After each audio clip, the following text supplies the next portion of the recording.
my 30th birthday just like reflecting the whole day. I did a lot of that. And I played 2K. Okay. You know, what better way to spend your birthday? So that's what it was for me. The last time you were here, we talked about, you know, where you were from and things like that. And I don't think that discussion did like your story justice. So I wanted to bring you back and I wanted to capture it, you know, just like a little bit, you know, just a little bit better, a little bit more, a little bit more refined. We'll delve in more. Yeah, yeah. So where are you from? I was born in Bogota, Colombia, right? The capital of Colombia. Did I try to pronounce that last time? I butchered it. I didn't think you did that bad. Bogota. I'm not even gonna try it. No, not happening.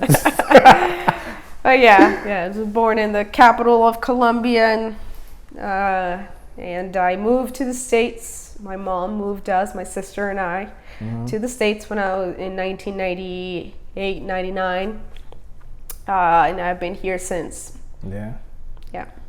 So what was that? And how old were you? I was 8 years old. You was 8.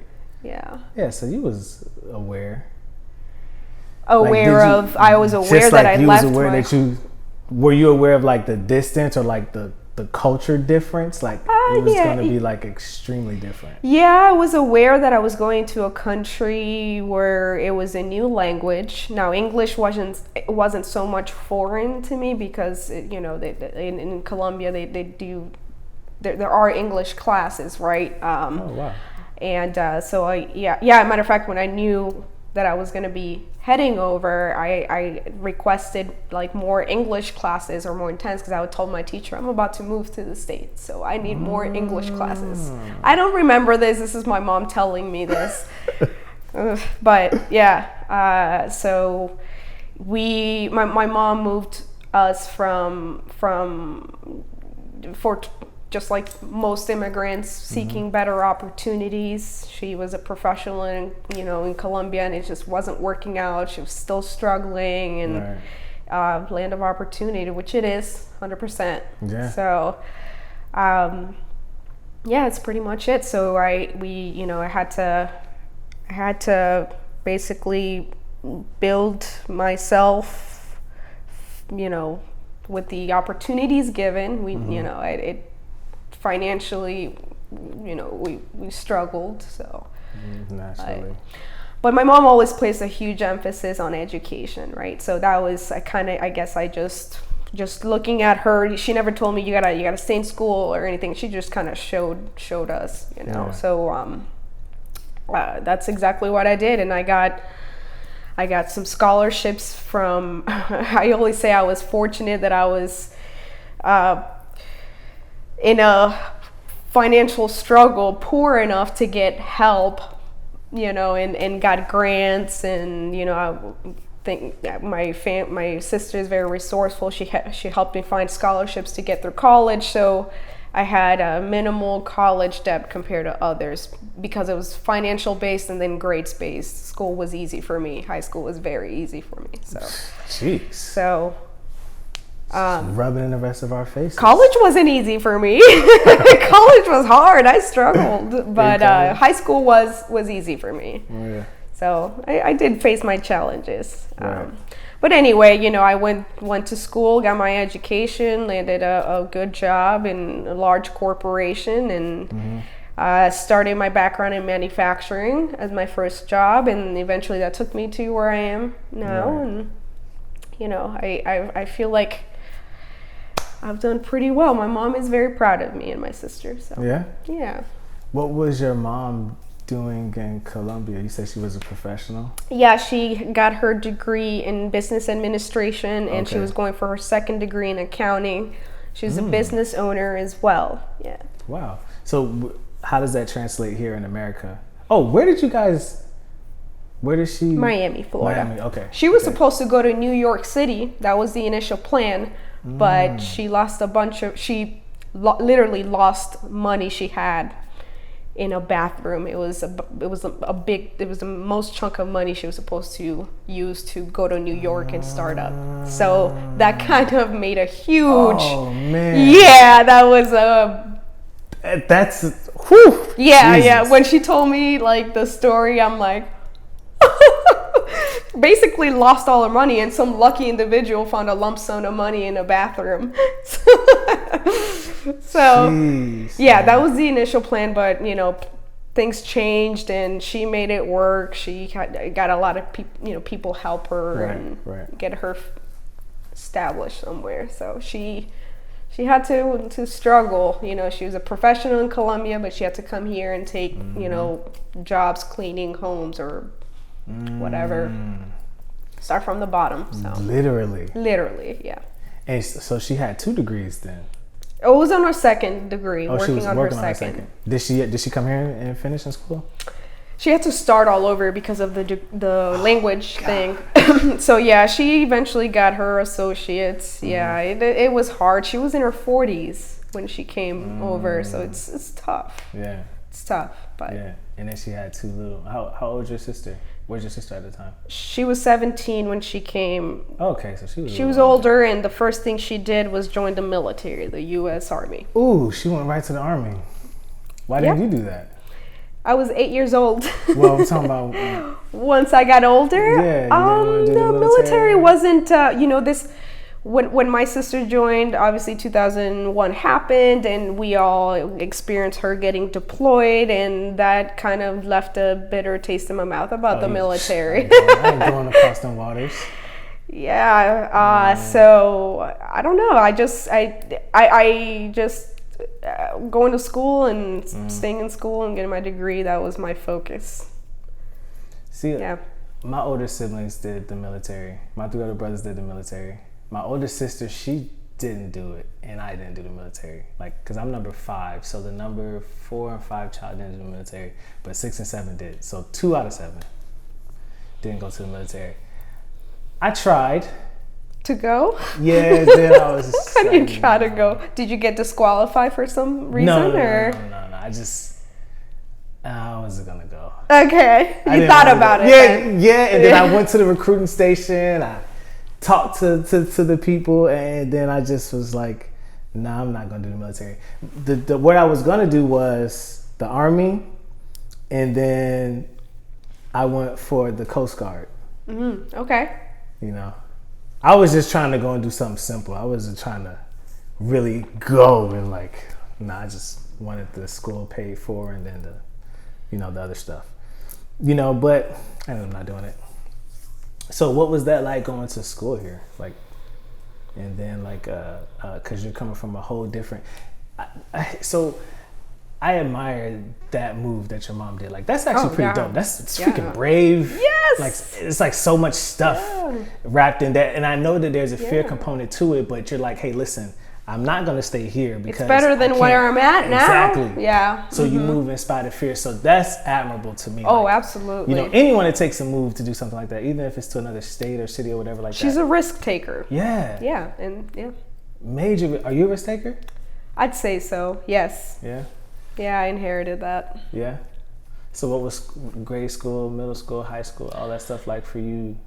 You had to make new friends too. Yeah, I had to make my friends, but I never had a hard time making friends. Met some good people along the way. I don't think there was anything particular about or difficulty making friends or I guess what do you call it? Assimilation or whatever. It was fairly easy. I mean, I was raised in Miami, so it's a melting pot. There's a lot of immigrants, so a lot of people with my same story.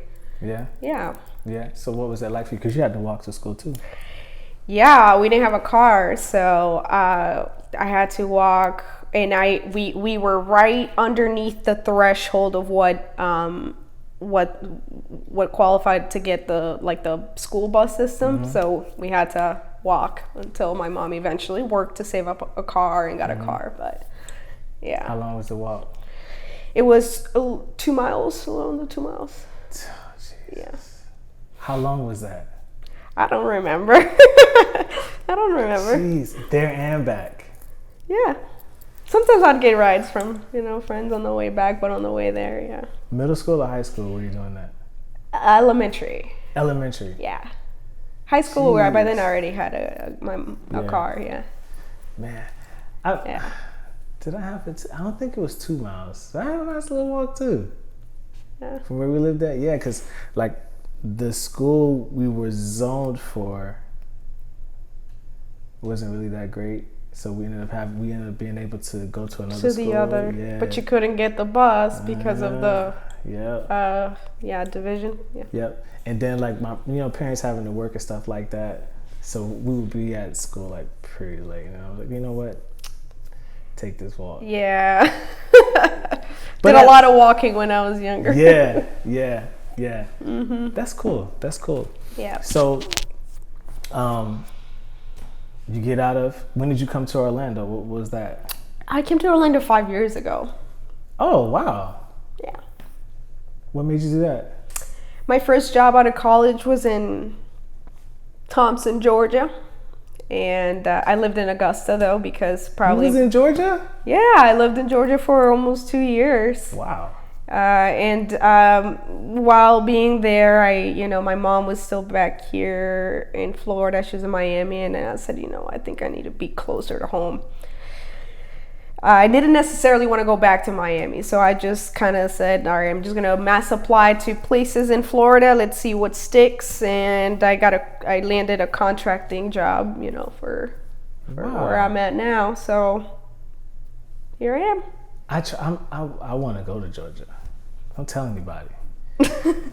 But I do. There's nothing wrong with Georgia. I visited there. There's nothing wrong with Georgia. No, I actually like Georgia.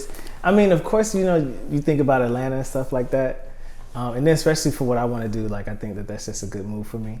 I don't know if I want to live in Atlanta because I do like the space and I don't like the whole. You can live in city the stuff. outside, Yeah, the outskirts. That's yeah. nice. It's kind of like here. Yeah, that's something like this. Yeah. I would live there. I visited a few times. Saw some cool stuff. I went to the Martin Luther King Museum. That's pretty dope. Walked around the house that they said that he was born. I guess I believe them. They said he was raised in that house. And in the church, they can tell everything. Martin Luther King was raised in this house. He's not a lot. Yeah. So it was pretty cool. There's family that can vouch for that, right? Like, I don't know. he wasn't born 200 years ago or something. That's true. Someone to come around there. He wasn't born here, guys. Yeah. I don't know. Yeah. But no, it was pretty cool. I did and I have a good friend there. So, and he does he's been there for a while actually. So I don't know. I probably I should probably do it. Yeah. So, do you think about visiting back? Georgia? No. Colombia? Yeah. Yeah, I used there? to go back. Yeah. I have extended family still there. Yeah? Yeah. When's the last time you been back? It's been a while. It's been 5 years. 5 years, maybe more. It's been 7 years since I've been back. Yeah. Yeah. So we spoke a little bit before, but I'm just gonna throw this in because I just feel like talking about it right now. We talked a little bit about it too off camera, what's this election. So let's talk about this election a little bit. I'm gonna be honest with you, and now you're a Trump supporter. I gotta confess something. Just kidding. Bring your family in, sit them down like it's an intervention style, and let them know you're a Trump supporter. No, so I wasn't gonna vote actually. Okay. I wasn't gonna vote. And a lot of people, well, not a lot of people, but people here, you're black, and they fought for it. But see, my reason though was that I couldn't really settle. Mm-hmm. But I ended up voting though. So you ended up voting? I ended up going. Okay. And I ended up voting. So, I guess, and you don't have to really get too personal with your political views, stuff like that. But just what do you feel? Because I think that you'll have a dope perspective because you're not from this country, so you can kind of look at it. You're an American, but you can kind of get a perspective that many of us won't really be able to see, So just from where you sit, like, what are you seeing? Like, what do you feel about it? So, I'll tell you this. I had never been tapped into the politics world, like, growing up. My attention was brought to politics, and that's when, if anything, I do have to thank Trump for that. It did awaken an interest in what's going on in politics, and I'm not afraid to say where I stand, and I don't think he's the personality to the right person to lead a country. Right. Whether he's arguably or not successful in his own ventures, I just don't see what I've seen and how he behaves in the press conferences, how he's treated others, the things he has said. I don't think it's the right leadership. And that's just my stance on that. And then there's different things of where we could go back and forth on like what's best for the economy and all things. Like, it's not just like what can you do for the economy. There's more than that. Right. It's more than that. And I just don't think he's a good leader. So that's probably one of the best ways I've heard it.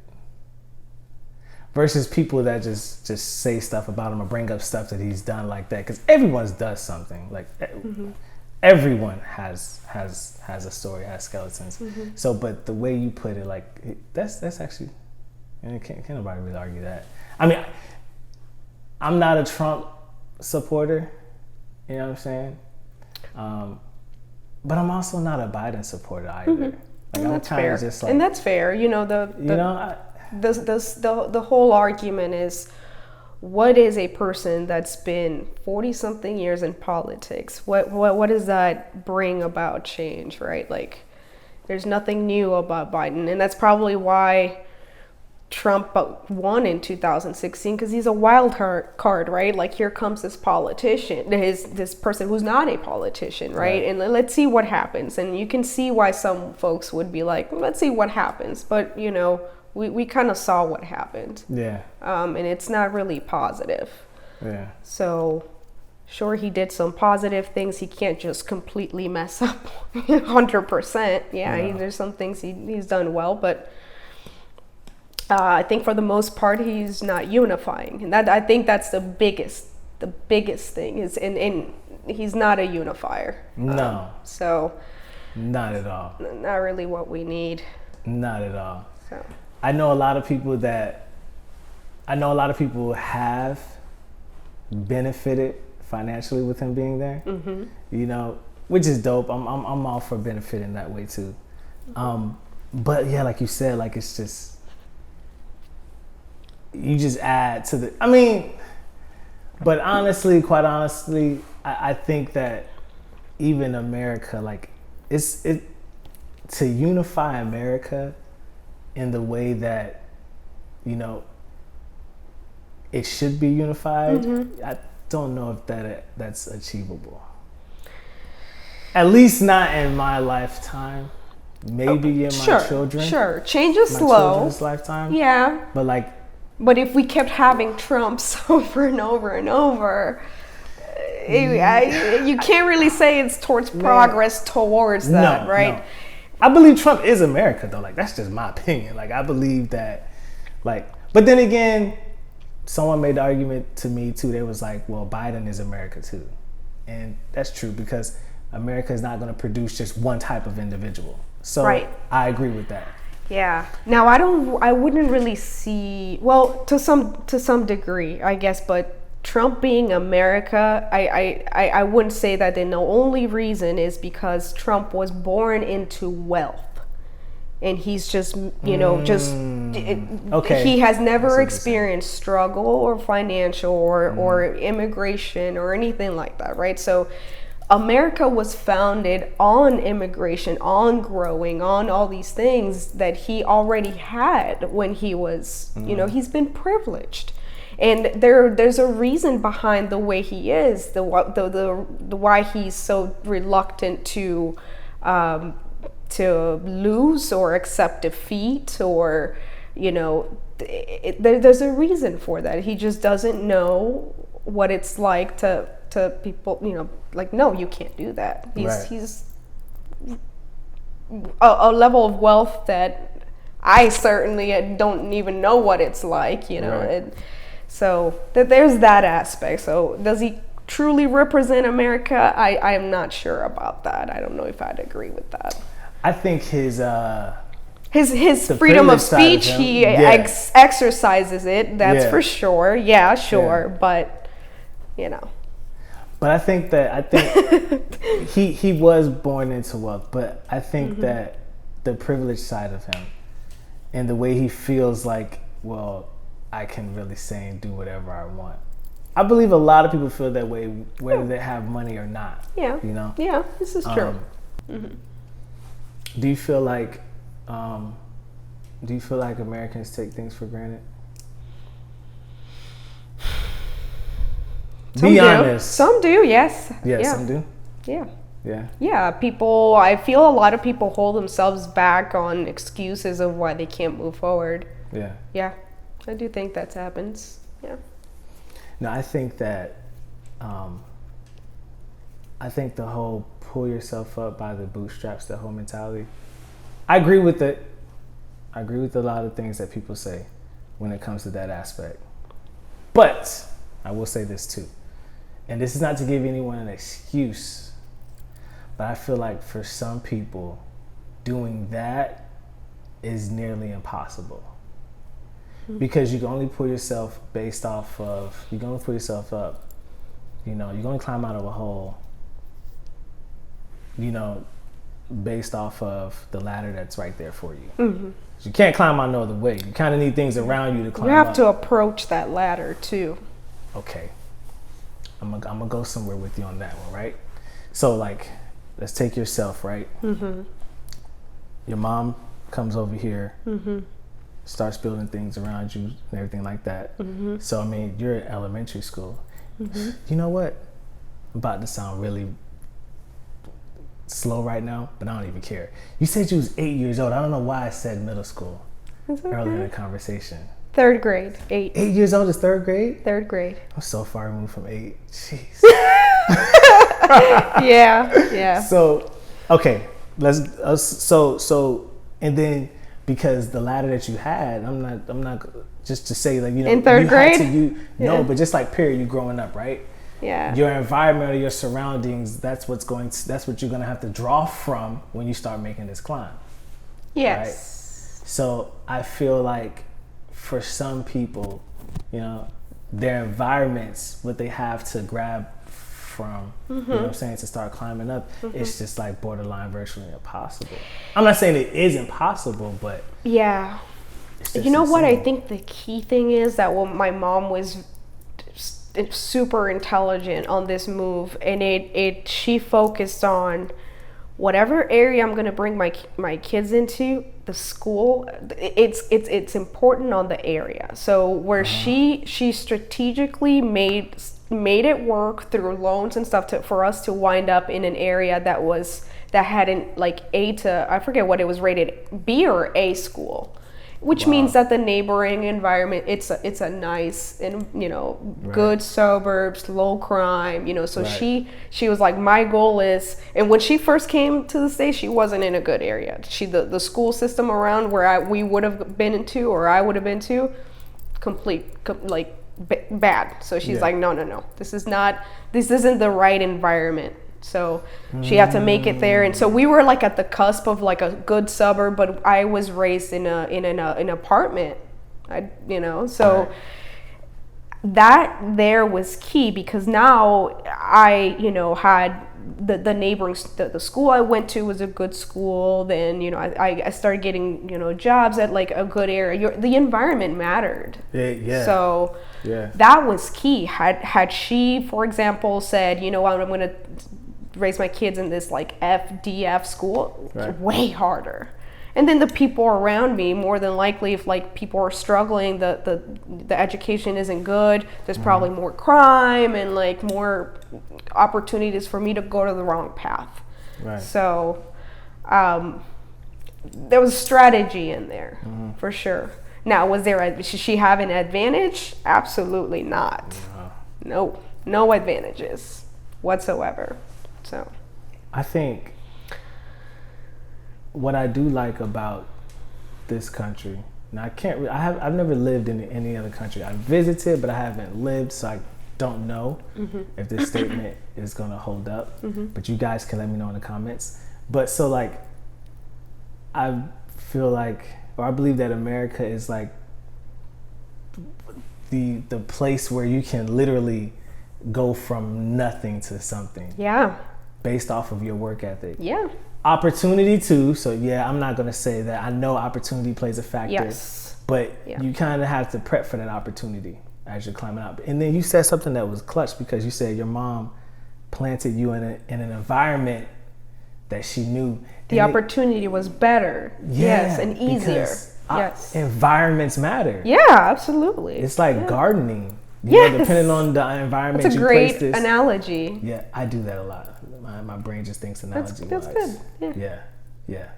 It's like, so like you take this plant, you put it in this environment, you know, and then certain plants need different environments to grow, because you can't grow a cactus in this environment, you can't grow an oak tree in another. So like the environments matter. And I think your mom and parents, we should do that. As parents, we should do that. We should see what, you know, anticipate some type of future for our children and plant our kids in that environment to where they're going to be able to grow into something. So your mom clearly saw that for you and your sister, and that's big. She did. Yeah.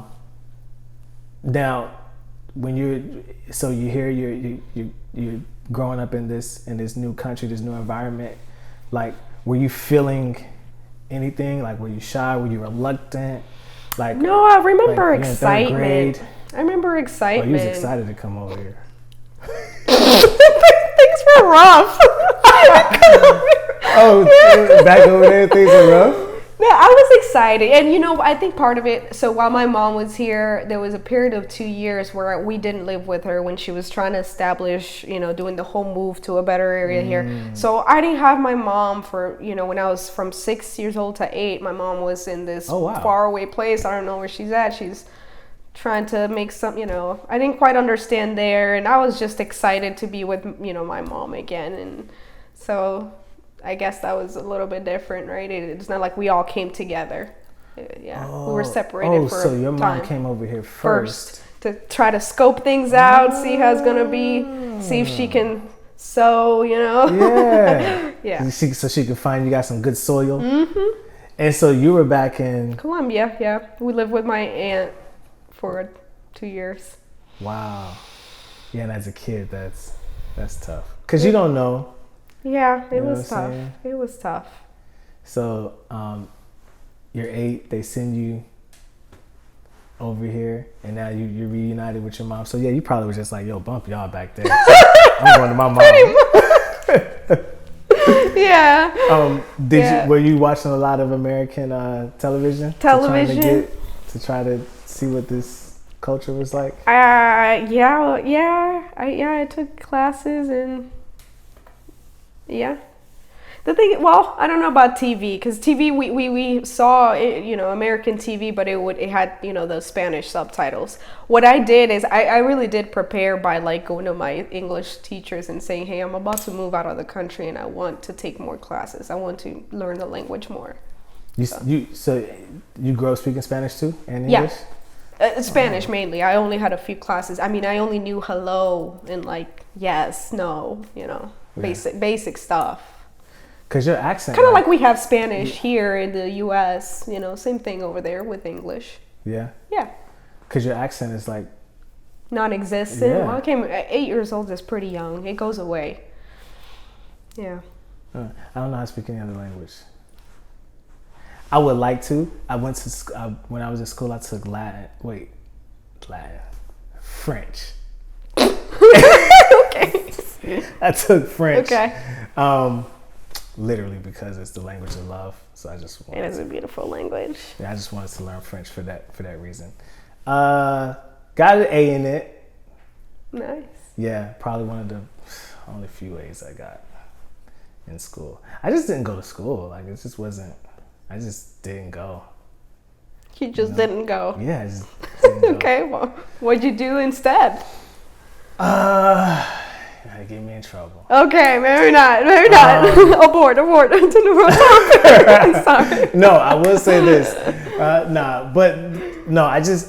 I just would skip school. Just go home. Okay. Yeah, and that's it. Go to my older brother's house, chill over there with him. You know, my soil probably wasn't the best soil. I didn't really start learning a lot until I moved. Once I moved, like when I turned 18 and I was deuces, 17, 18, I started getting ghosts. I was gonna ask you about the immigration process. Okay. I don't know too much about it because I was a child. But yeah, did your mom talk about that? Was she like, oh, you know what I'm saying? I went there, I aced everything, I breezed through it, boss status. I don't know. You apply. She got a visa to come here, and then you come here, you establish, you apply for permanent residency, and then eventually citizenship, and then permanent residency. Yeah. Oh, I didn't know anything like that. So even as a kid, when children come over here, when children come over here, you were 8 when you came over here, you didn't have to, or you come over here on the strength of your parents. Right. So my mother had citizenship by then. So because I was underage, it's I guess I don't know if that law is still in place, but I do remember taking some. I don't know if I took a test. I'm assuming I have to take some sort of test. Yeah. Right? Yeah. I don't remember. It's weird. I never really focused too much on that part. I kind of was just like, oh, okay. I'm here now. I'm here, yeah. Kind of, now that you pointed it out, it makes me feel a little guilty. I should know more about this stuff. You're 8. Yeah, now your 8. sister's 17. She would have to give me a different answer. Yeah, I'm sure she can. No, I'm just playing. It's all cool. I'm all for that. For immigration, I don't know. Immigration is a topic during presidency too. It's always immigration. It's always it's an important topic. Something like that. Something with that. It's always some type of war thing. Healthcare is another thing, and education that these politicians run on. Yeah. But then I don't know what happens. Yeah, there's key topics, right? Yeah. So I'm all this y'all running on everything. Some of it should be kind of fixed by the next election. You would think. You would hope. Whatever. I don't know. I'm all for immigration. I believe that if a person comes over here, it should be done legally. Do your thing, do your due diligence. That's what laws are for. Because if you break them, I get in trouble for breaking the law. So, everyone else. Yeah, of course. But, so I believe in that. But it would be nice to see what that process is like. I'm probably going to take a look into that. Yeah, that's dope. So last thing that I want to talk to you about is racism. Did you feel any of that when you were over here? Did you feel any people were To be quite honest with you, I did not. I think it had to do with where I was raised in Miami, and there's a lot of folks that look like me. So it's and then I was, I guess, fortunate. I don't know. I didn't experience it. Yeah. Now, I did experience it from people around me being racist towards others. That I did see. What? So, yeah. That I didn't feel. Yeah. I didn't experience the racism towards myself, but I saw it experienced on others. Really? Yes. What was that like? For how old were you when you experienced that? Throughout. I mean, people say racist things all the time. Where? When? I didn't know this. No, I don't know. I had some racist stuff happen. Yeah. But what do you? Or maybe I did, and I just didn't consider it it's because I'm Hispanic and they're just assholes. I don't know. Maybe I did experience racism, but I didn't perceive it as such. That's an interesting thing I just thought of right now. Yeah, you probably was just like... Yeah, probably was just like, it's not because I'm brown. It's probably because they're assholes. That's about it's a them issue. It's a them issue, not a me issue. So maybe that's why. Do you feel like that's something that will forever be here in this country? God, I hope not. I think we can improve the situation. I do think, can we completely eradicate it? I don't know. Racism's been around for a long time. Since the beginning. So.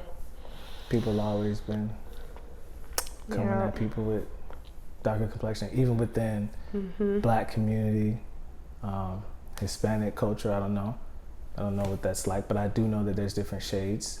Yes, there's racism within the Hispanic community. Yeah. I probably guarantee you I'd be treated differently than my friend who's darker skinned, right? Female too, but she's Hispanic. But I happen to look, lighter than her. I happen to be lighter skinned. My niece, she's experienced. She's half Dominican, so she's darker skinned, curly hair. She's experienced it. Things that my sister, is my shade or whatever, has never experienced. So that was eye-opening for her. How old is she? My niece? Yeah. Now she's 14. Dang, she's already done been through it. Yeah. It sucks. It's trash. Oh yeah. Yeah, people like that are retards and ignorant. And the sheer fact that it's just like a complexion that that triggers so much hate. Yeah, just your skin. It's retarded.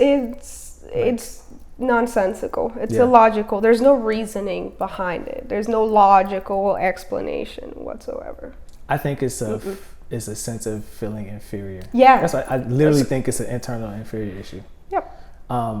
I recently started doing a lot of more research on the Constitution and stuff like that, like just a lot of self-education things. And when as I'm going through it, I don't feel, just reading it and just listening to what's happening internally to myself, I don't feel like it has a racist undertone. I don't feel it, just with the language that was used. Then again, you would have to try to go back to language back then and I haven't gotten that far into it yet, but just as far as like me hearing it. But a part of me feels like I wasn't in mind when you wrote this. Just a part of me feels that way. So I think that, like, no, go ahead.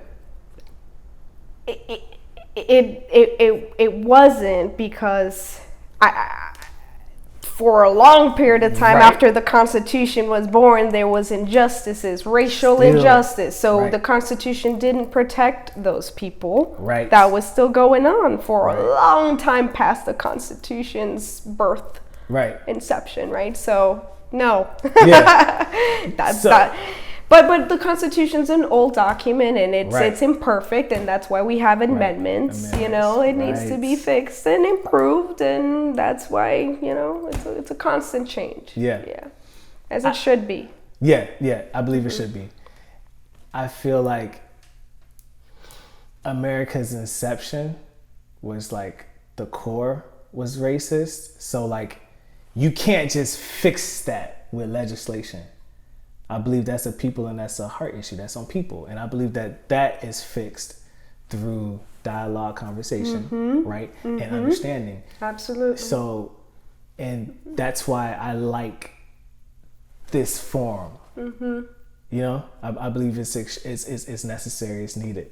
Yeah. People got to understand. And if you can, and that's why I say conversation and not really too much a debate, because you can't argue and get understanding. It's like a relationship. When you're arguing, you're not communicating, right? It's just what I have to say and that's it. But when you're conversating, when you have a conversation, now you're speaking and you're not so much listening to respond. You're listening to gain an understanding. Yeah. So I believe it's necessary. I believe that through that, it'll work itself out. But I don't know. It depends on people if they want to mature. Are you still doing the? Because last time you were here, we talked about, you talked about trading, but you said you're investing in that trading. Long term, that didn't go. Yeah. Are you still doing that? Longer term. No more trading. No more trading. So now you're posting about long term. Yes. I gotta go back to your page. Financial Girl Boss. I gotta see what that's about now. Yeah. A few new posts. A few new posts. Are you doing video content? No, not yet. I should. Yeah, let me know if you need In due time. Yeah, get up there and talk about what you're doing. Yeah. So what's your IG so they can go follow you? Because y'all are gonna follow her. What is it? Financial Girl Boss. Financial Girl Boss. Yeah. Yes. Thank you guys so much for watching this. Thank you guys so much for watching this sit down. Make sure you like this video, subscribe if you haven't. But I know you're a subscriber because you wouldn't watch my stuff without subscribing. Comment your thoughts in here. Make sure you guys follow Anna, and we will see you guys next show. Deuces.